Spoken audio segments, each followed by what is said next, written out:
So explain the Higgs and the boson both. Okay, we're celebrating the fact that we have found a new particle never seen before in Mother Nature by slamming two beams of proton at trillions of electron volts. And this particle, we think, was in fact, a particle like this was the fuse that set off the explosion which created the universe. Scientists at CERN have announced they believe they've discovered the Higgs boson, the so-called God particle that gives matter its mass. Are 99.999% certain that they have detected a boson. And the Higgs boson. The Higgs boson. It's the Higgs boson. It's the Higgs boson. Where the Higgs boson comes. Higgs boson. The Higgs boson. The Higgs boson. The Higgs boson. The Higgs boson. The Higgs boson. The Higgs boson. As a layman, I would now say, I think we have it. You agree? Yeah.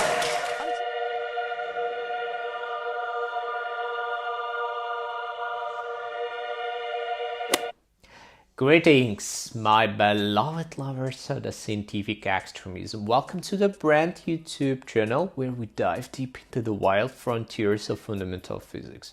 I'm Vlad, and you are watching the very first video in a long journey through the mysteries of the universe's most basic building blocks, elementary particles. If you're curious about what holds the universe together, if names like quarks, leptons, and bosons give you the Gauss bombs, then you are exactly in the right place. I promise you this, you've never seen the particle physics explained quite like this before. Today, we kick things off with one of the greatest discoveries of the modern physics, the Higgs boson, also known by its dramatic nickname, the God particle. But what exactly is it? Why did scientists spend decades and billions of dollars hunting for it? And what does it reveal about the very nature of matter and mass? Let's get into it.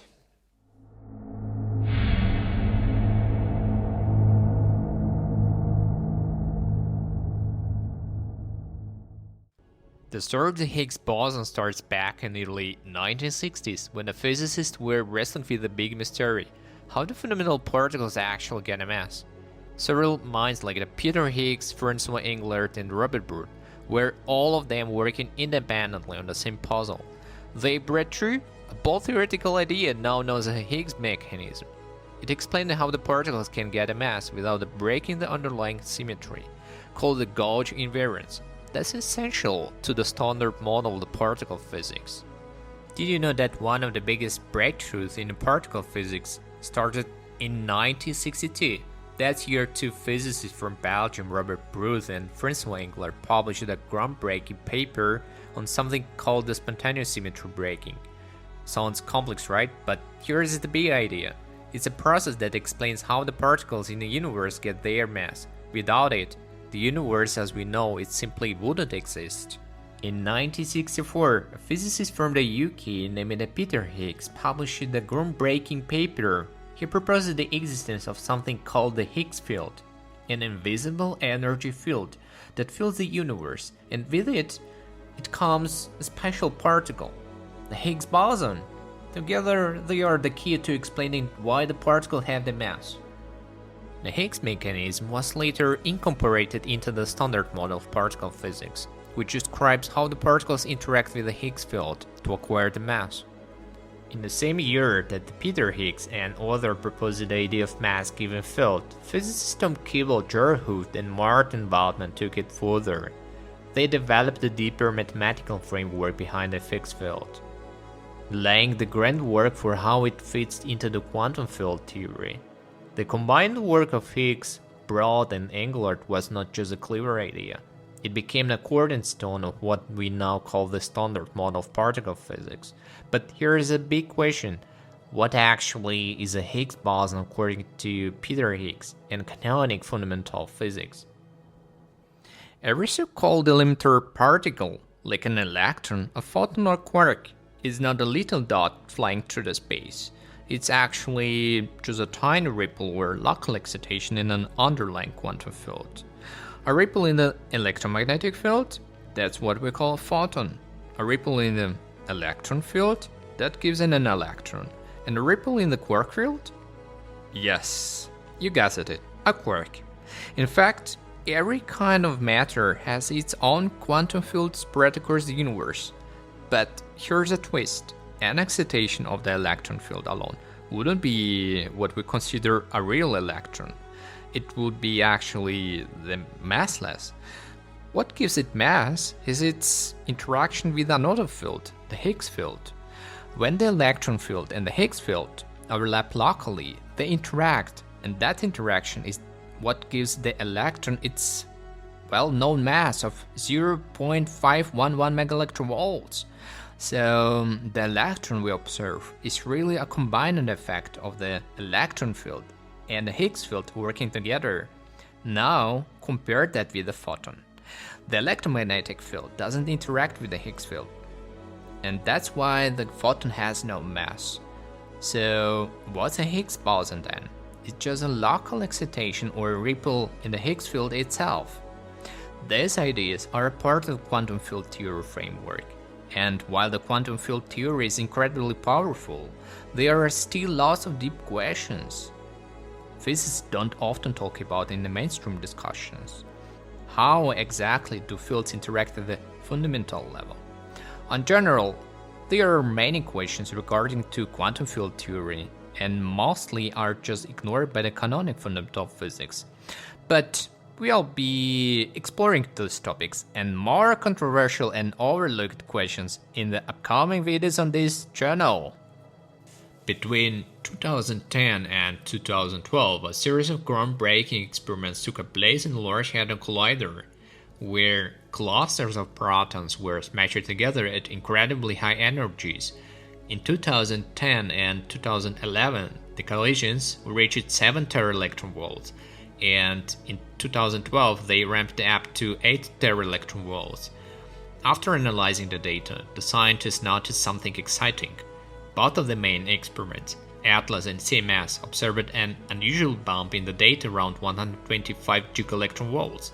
This was a huge clue, because theoretical predictions had suggested that the elusive Higgs boson, if it existed of course, should show up somewhere between 100 and 200 gigaelectronvolts, and now there was a real evidence pointing right to the middle of that range. At the live public seminar, CERN announced that both the ATLAS and CMS experiments had seen it. We have observed a new particle consistent with the Higgs boson. In 2013, the Nobel Prize is awarded to Higgs and Englert. So here's something not often talking about in popular physics. The Higgs boson, the so-called God particle, doesn't really just appear freely in nature. In fact, it only shows up in extremely rare events, like high-energy proton collisions at the Large Hadron Collider. That means that the Higgs boson is in a way an artificial particle. We can only create it under very specific lab conditions. This is a critical point, and we will come back to it later when we explore other exotic particles produced at the Large Hadron Collider. Now here's where the big questions begin. That signal at 125 gigaelectronvolts, does it really prove the Higgs boson exists, or did the theorists already expect something around that range and just simply match the experimental signal to the theory to confirm the standard model? And perhaps most importantly, does discovering the Higgs boson actually prove the existence of the Higgs field itself? These are the kind of questions that push us beyond the textbook physics and into the deeper and philosophical scientific implications of particle discovery. When particles collide in the near-light space in giant machines like a Large Hadron Collider, they don't just bounce off each other, they explode in the cascade of thousands new particles. Some of these are stable, like electrons, protons, neutrons, photons, and muons. Others are unstable, such as pions, gluons, W and Z bosons, top quarks, and heavy baryons. And then there are the truly exotic ones. Higgs bosons, quarkonians, strange and Stern baryons, dozens of rare mesons, and even multi-quark stakes like theta quarks and pentaquarks. And the result? a collision that creates an incredibly rich spectrum of particles, many of which are not predicted by the standard model. But here's where the things get tricky. In mass experiments, physicists tend to focus only on the particles that are already predicted by the standard model, and all other others often filtered out, ignored, not analyzed in detail. Imagine this: you take one glass jar, solid hard surface, and smash them together. What happens? You get a mass of tiny shards, each with different shapes, sizes, and energy. Now, think of that in terms of the particle physics. This is kind of what happens inside the massive particle accelerators like a Large Hadron Collider. We crash particles, usually protons, together at incredibly high speeds. After the collision, we get a spray of new particles, much like the glass shards. Some of these particles are exactly what the standard model physics predicts. These are the ones scientists label as discovered or detected, the particles we've been hunting for decades. But here's the twist: not all the fragments fit the standard model. Some come out of nowhere, completely unexpected. These are often brushed aside or loosely labeled as exotic particles or quasi-particles. They are interesting, but not always given the same attention unless they keep showing up. Now, if the particle scientists are specifically looking for them appear in the first collision, no problem. They smashed another pair of protons together. Of course, just like breaking the bottle again on top of solid surface, the fragments won't be exactly the same, but if they resemble the previous results closely enough, the scientists might still call them identical, and the process repeats over and over, billions of collisions, all in the hope that eventually just one of these smash-ups reveal the rare, elusive particle that the theory has promised. And in 2012, for our surprising, we finally detected such particle. This raises a serious questions. Is something fundamentally flawed in this approach? When we limit our attention to what we expect to see, are we doing the science or are we just reinforcing the theories we already believe? Could this selective filtering be leading us away from the potential breakthroughs? And should we even call this methodology scientific exploration, or is it just a drifting into speculation disguised as physics?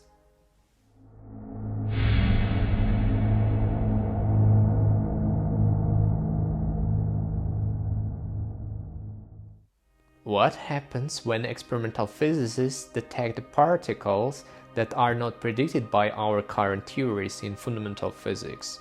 That's a big deal, because fundamental physics, it's the kind that builds the standard model. It's not just based on equations.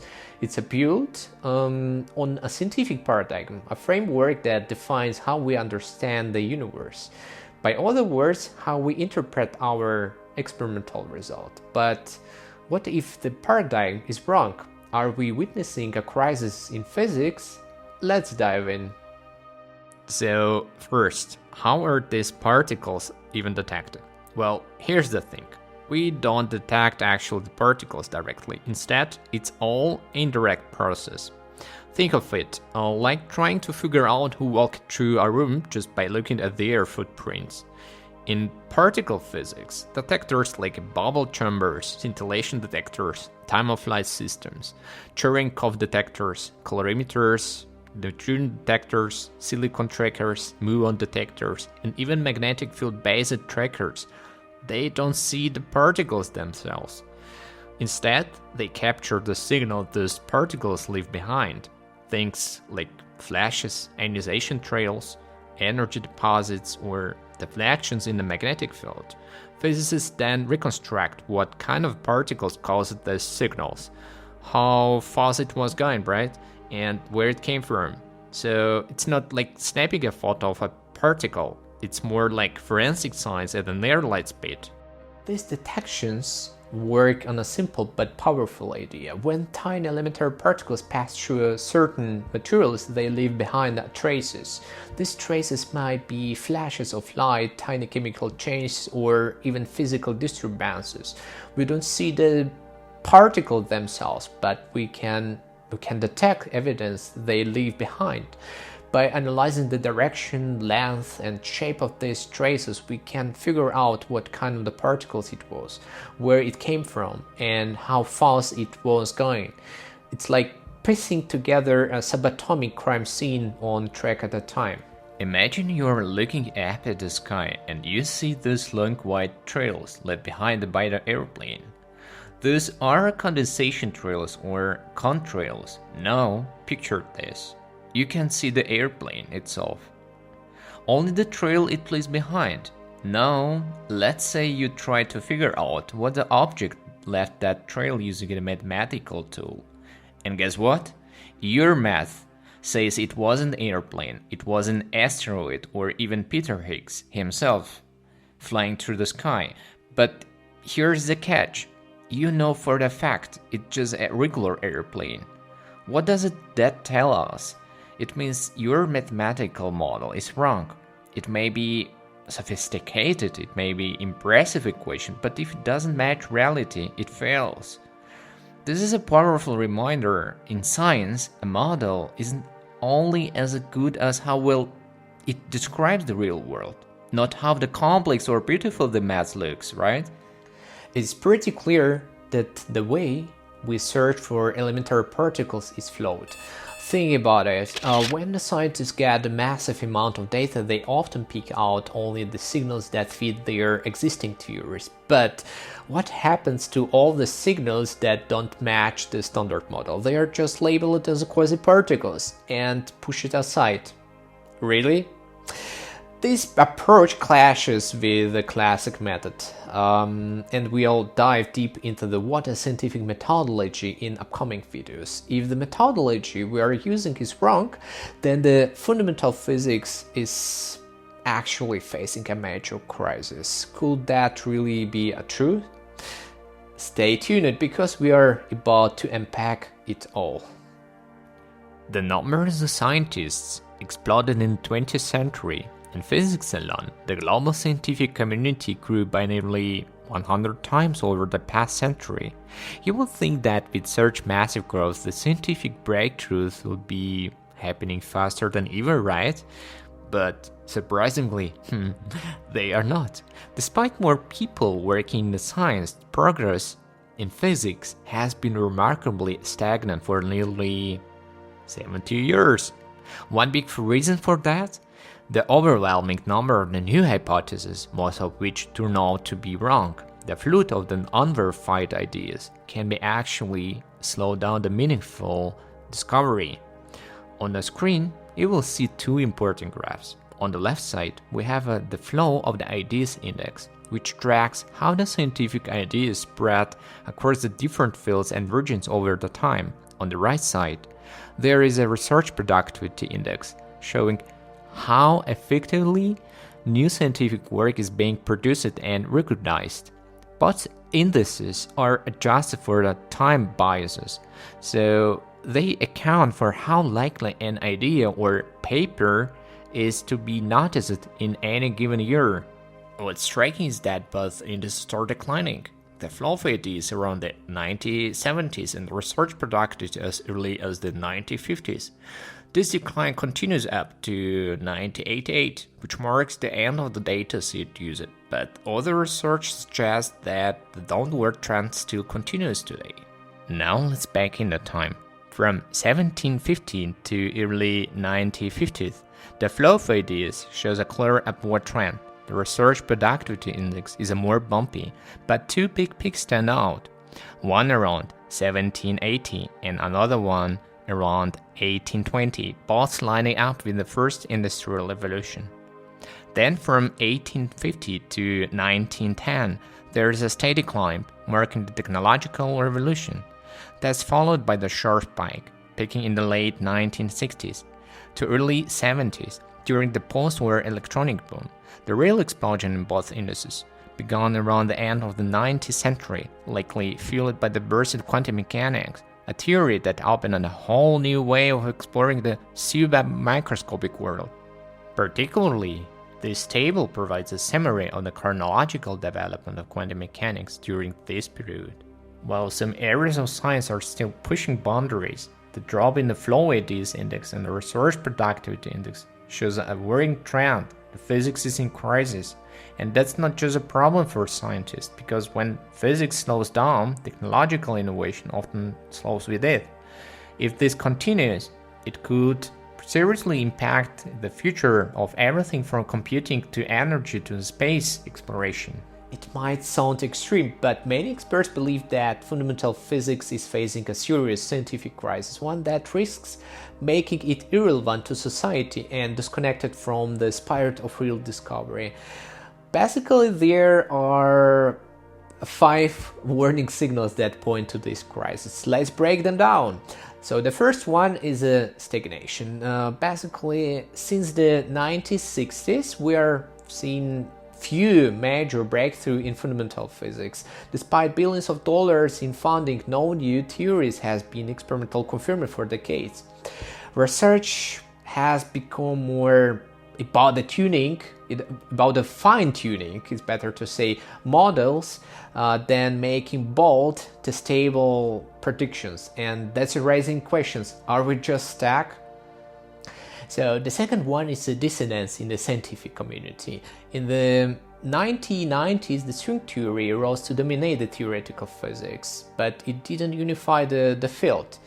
It divided it. Now we have 2 camps, one that is fully supports the string theory, and another one is more a quiet group that criticizes it and proposes alternative. This has led to what we call as a Cold War in physics, especially when it comes to funding and publishing opportunities, of course. So the third one is a falsification of results. Basically, this is serious. Some experimental results are intentionally manipulated or falsified. While it's not widespread across all the science, the mere presence of this undermines trust in the whole system. When data is distorted to feed theories, the foundation of science, objective truth, is at risk. So the first one is a breaking from scientific methodology. Many experiments today are interpreted to a post-non-classical paradigm, which sometimes directly contradicts the traditional scientific methodology. That means results can be misread, not because of bad intent, but because of flawed frameworks or philosophical confusion. So the last one is a suppression of open discussion.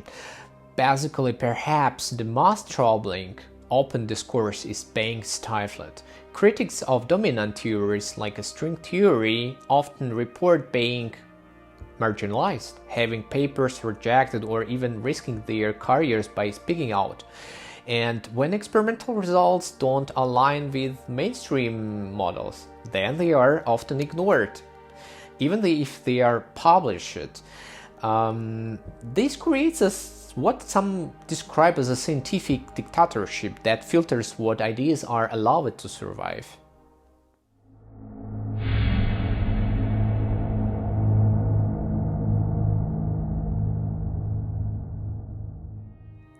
You see, 5 problems we face in modern physics today actually stem from one dominant philosophical approach. It's a positivism. This way of thinking focuses only on what can be measured or observed, and it's shaped a lot of scientific development, especially in fundamental physics. Take Einstein's theory of relativity or quantum mechanics. These revolutionary ideas didn't just come out of nowhere. They were deeply influenced by philosophical idealism of positivism, a mindset that values observations over assumptions or a priori knowledge. Let's break down 2 major ways of thinking about the knowledge and how we come to understand the world. So the first one is a positivism. This view says that the only real knowledge comes from what we can see, test, and measure. If it cannot be observed or proven through the experiments, positivism says that it's not a valid knowledge. It puts the science and data at the center and basically pushes aside the philosophy or abstract reasoning when it comes to discovering the truth. And the second factor is Apriorism. Now it's different. Apriorism argues that some knowledge exists before the experience. That means a certain truth, like in logic or math, can be known without the needing to test them in the real world. These are things we can reason out in our minds, and they don't depend on observation or experiments. Paradigm, it's all about how we validate the knowledge and what we consider as a trustworthy source of truth. On one side, it's Apriorism. It's a foundation of what we call the classical science, where the reason, logic, and internal consistency come first, even before the observation. But on the other side, there is a positivism, which powers what is known as a post-non-classical science. This approach says, don't just trust the reason, test it, prove it, and base it on observable data. So what does a post-non-classical science really look like in practice? Here are some of its key principles. The first point is an interdisciplinary approach. The post-non-classical science doesn't stick to just one field. It connects the physics, the biology, the psychology, and even the sociology to solve the complex, the real-world problems. Think climate science or pandemic modeling, you need everyone at the table, right? So the second one is a complexity and non-linearity. Forget neat equations and straight lines. This is a science of chaos, systems theory, and self-organized networks. Many systems like the brain, ecosystems, or markets just don't behave linearly. That's where the new tools and models come in. The third one is observer methods. In fields like quantum physics, psychology, or social sciences, the scientists is not just watching, they are the part of the system. That means that subjectivity and context matter. The first one is the science in a social context. The science doesn't happen in vacuum. It's reshaped by society, culture, politics, and ethics. In post-non-classical science, researchers are expected to think about how their work affects the world and who it impacts. The fifth one is the ethical responsibility. Basically, modern science carries huge responsibility. Think of artificial intelligence, genetics, or climate engineering, fields where one discovery could reshape entire society. That's why ethics is not longer optional. And sixth one is a pluralism of methods. There is a no one-size-fits-all. The post-non-classical science values multiple methods. I mean, like qualitative, quantitative, traditional, innovative. It's all about finding the right tools for the complexity of the problem. The seventh one is knowing the limits. Scientists today must recognize that no theory or method is perfect. New data can change everything. Staying open-minded and adaptable is a must. Eighth one is embracing uncertainty.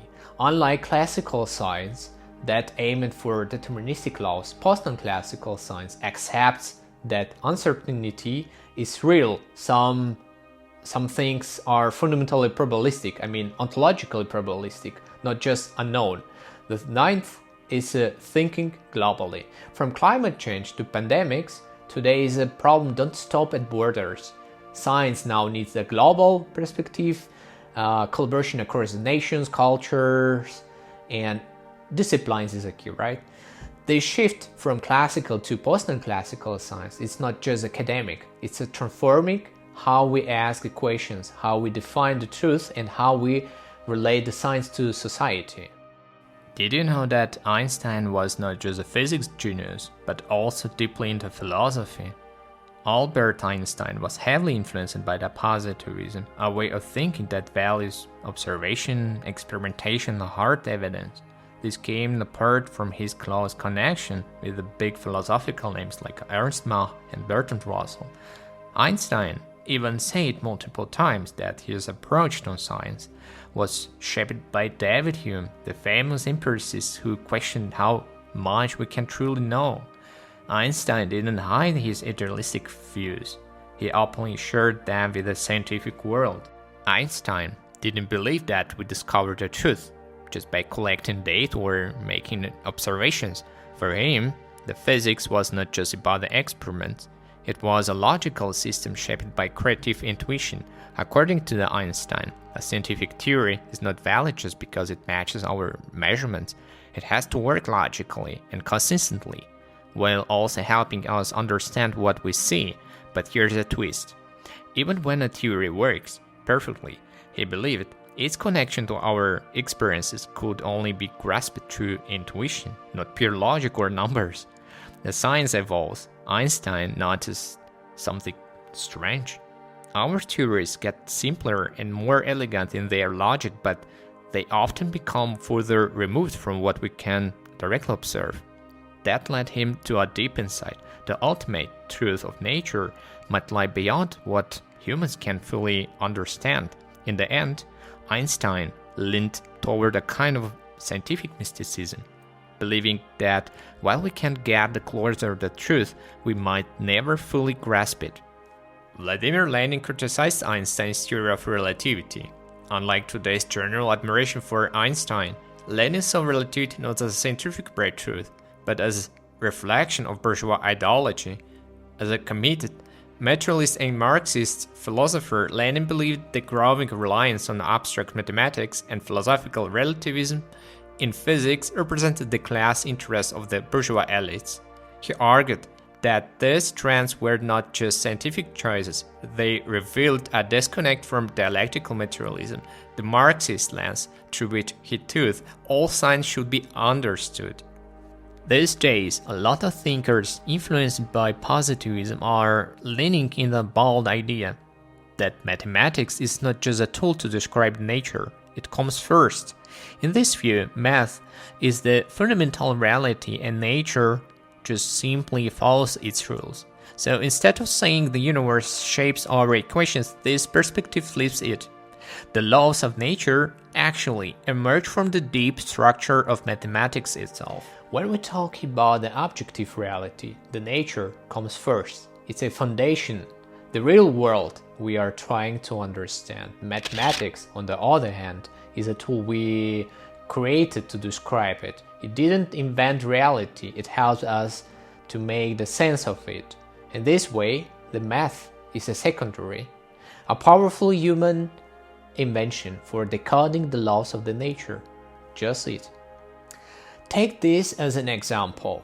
Basic mathematical tools like a multiplication, division, or even more advanced ones like a Nabla operator were not just invented, they've been shaped to mesh how the nature actually works. So if the laws of the nature were ever to change, we will probably need to tweak our math too. In other words, the math is not just a universal truth floating in the space, it's a language we built to describe the reality we live in, right? The positivism doesn't just say that we can't know the absolute truth. It goes further. It rejects the very idea of absolute truth. According to this view, every scientific theory is temporary, always to be replaced by a better one. Forever, there is no final answer, only better tools for prediction. Now, contrast that with Apriorism. This philosophy believes that some concepts exist before experience, that we can grasp certain truths through reasoning alone, not just experimentation. For apriorists, the science is about understanding the why behind things, not just using theories for practical benefit. The positivism, on the other hand, values science mainly for its usefulness. How well it predicts and solves the real-world problems. It doesn't care as much about what's really going on beneath the surface. But here's the big idea. Some thinkers argue that real science is not just a toolbox for engineers, it's a path to deep understanding. It's about exploring the hidden mechanism of nature, even if there is no immediate payoff. In today's world of cutting-edge science, the positivist approach is taking center stage. It suggests that reality might not exist independently of us, that our observations and consciousness shape what is real. This leads to radical ideas. Maybe there is no true objectivity at all, right? But that is not the whole story. The philosophy behind the classical physics offers a very different views.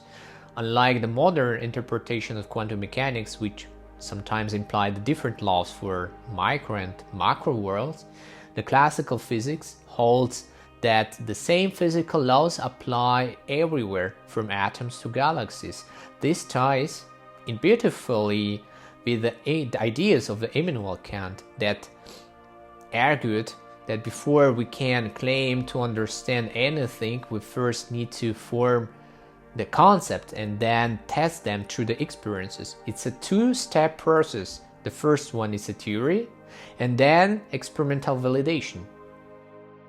This figure shows how our thinking, our cognition is structured and develops through different paradigms or waves of understanding the world.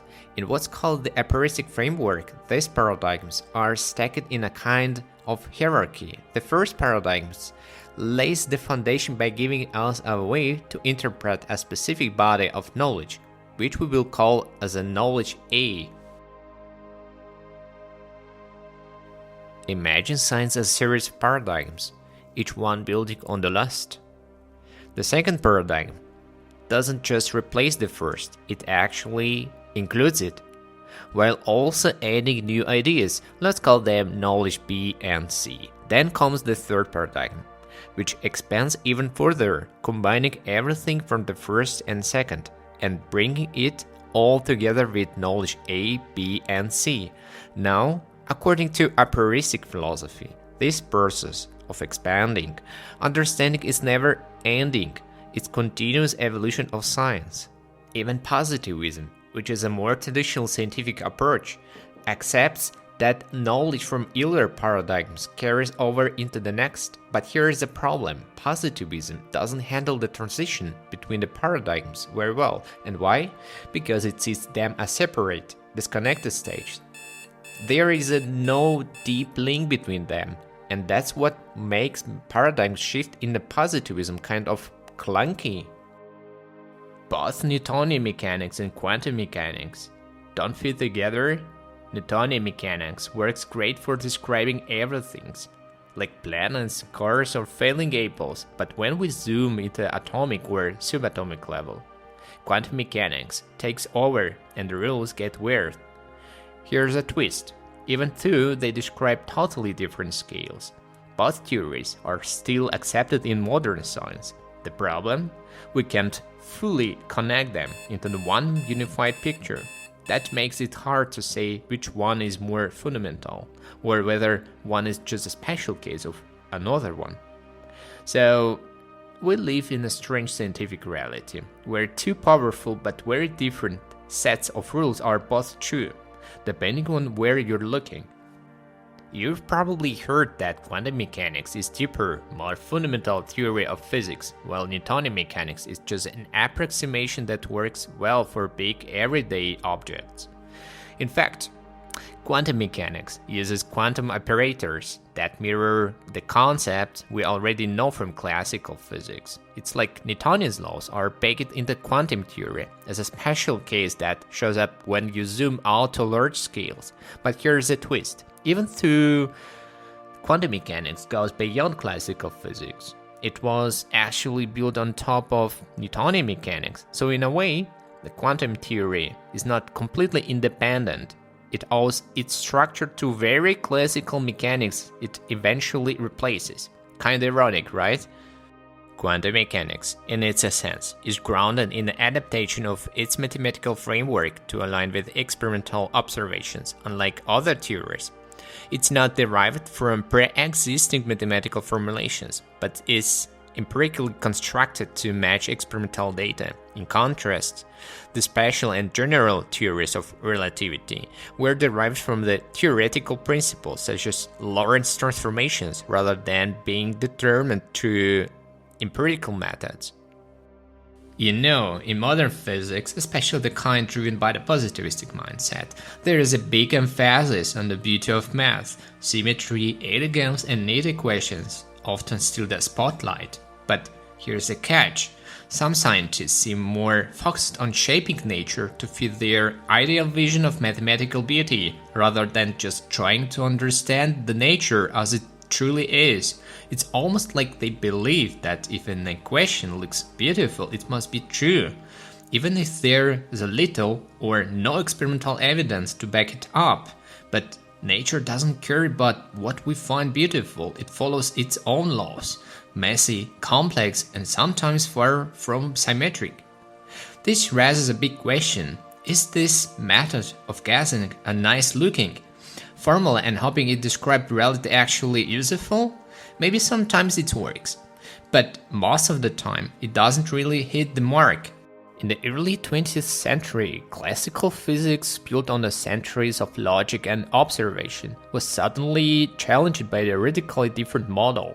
This new framework, often seen as distortion of the classical view, was quickly declared the new scientific paradigm.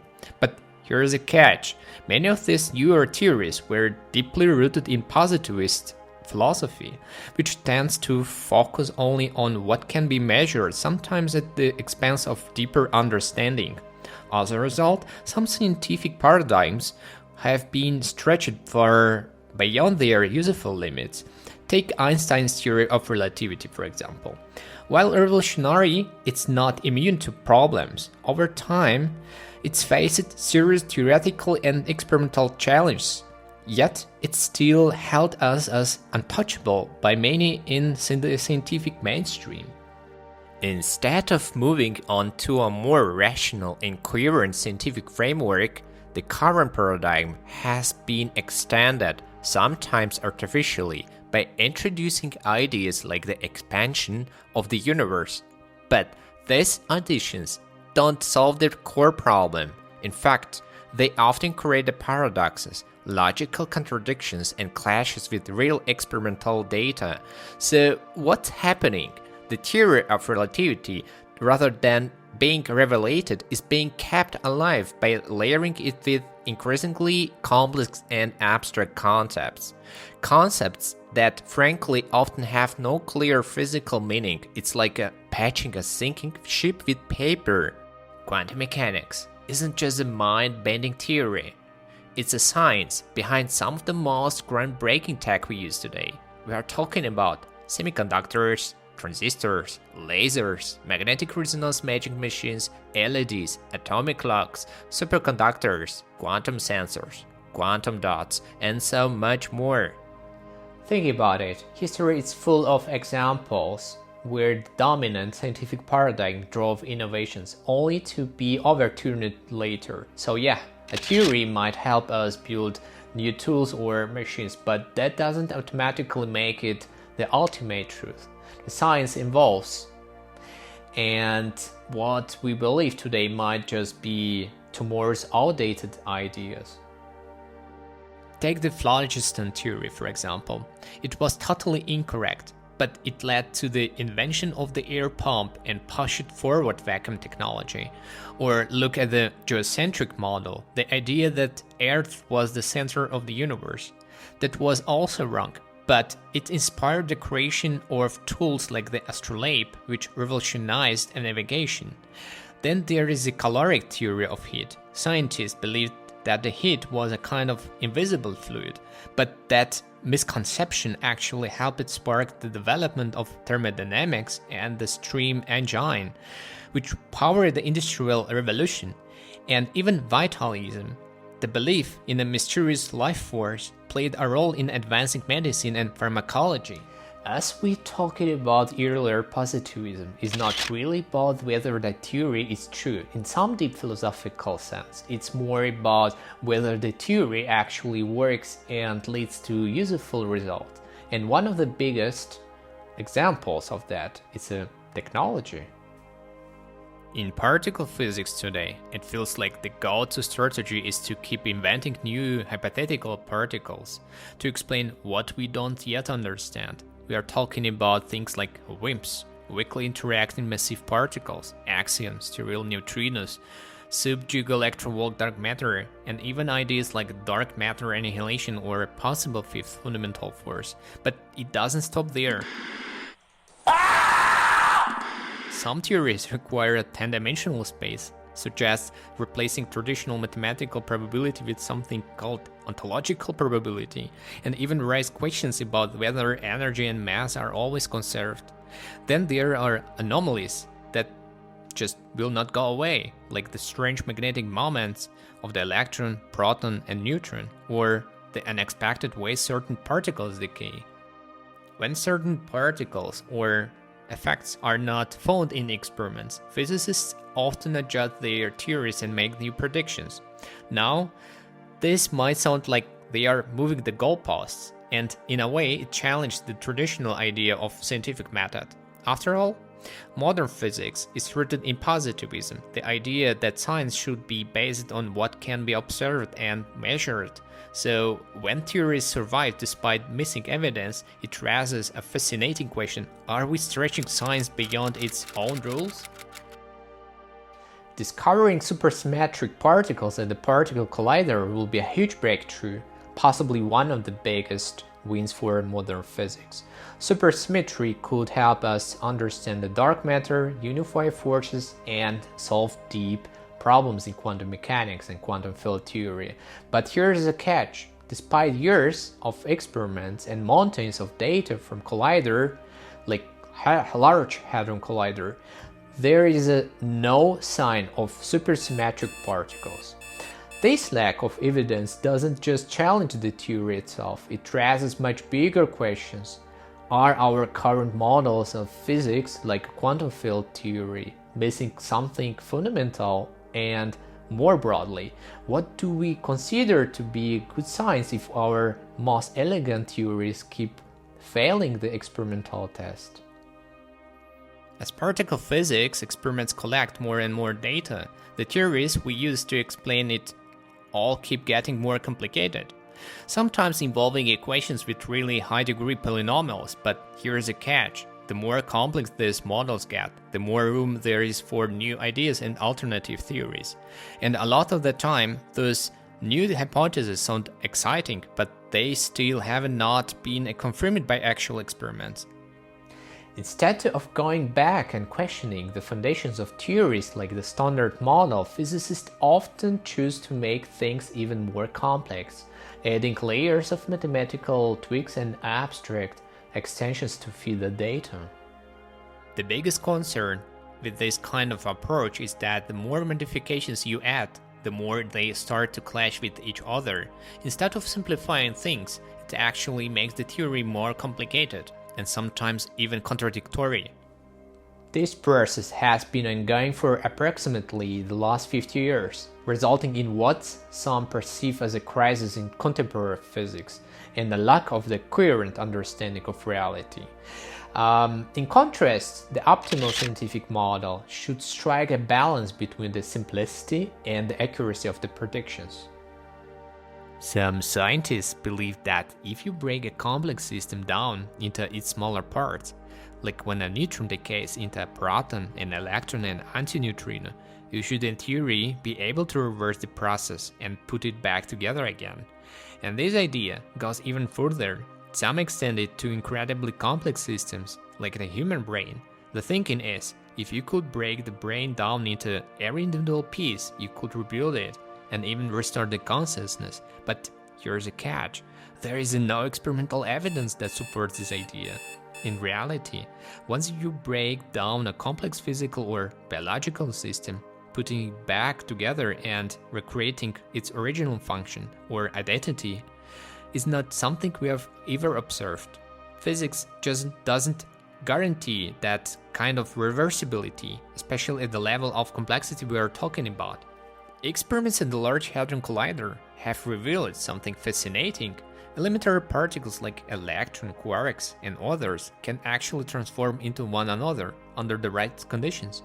This is not just a theory, it's being observed again and again in real data. So what does that mean? It suggests that all of these particles, no matter how different they seem, may actually be made from the same underlying stuff, a single fundamental form of matter. If you want to see the next followed part, it's about the fundamental reasons of crisis, then please click on like and subscribe on my YouTube channel. Thank you very much for your attention. See you next time. Bye.